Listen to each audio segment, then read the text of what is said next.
tutti i giorni sembra la stessa storia, mamma non me vuoi far mangiare, devo dimagrire 10 kg, mamma, perché sono incassato un po'.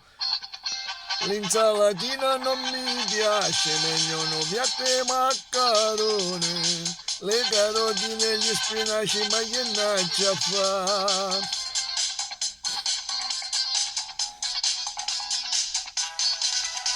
A me mi piace a Nutello, gelato capanna e merendini in quantità e cornetti in latte, maionese e ketchup, non me la dite fa mangiare.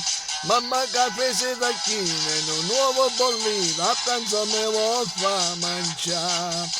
Ma che ne faccio ste cose, io voglio due mozzarelle, uno spelatino ca mortadella. Una pizza Coca-Cola come te può mancare.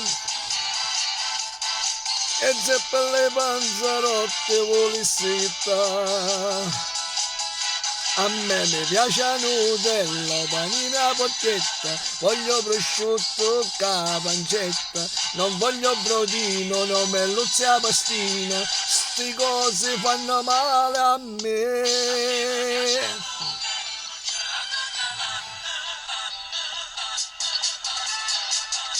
A mia fine fette biscottate, a mamma non mi fa mangiare.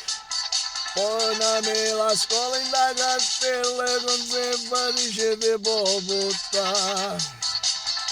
Ma fuori a scuola ogni mattina prima che suona la campanella, quattro brioche e una ciambella, bene me voglio mangiare.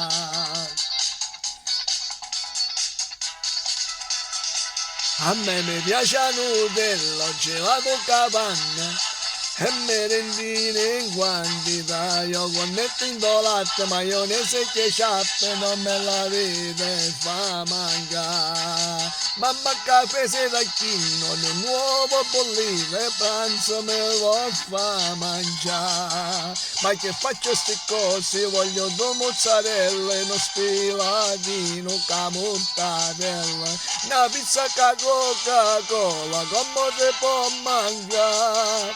E se per le panzarotte volessi aiutare. A me piace la Nutella, panina a porchetta, voglio prosciutto ca pancetta, non voglio brodino, non voglio merluzza a pastina, ste cose fanno male a me. A me mi piace la Nutella, panino a porchetta, uè, ciao a tutti!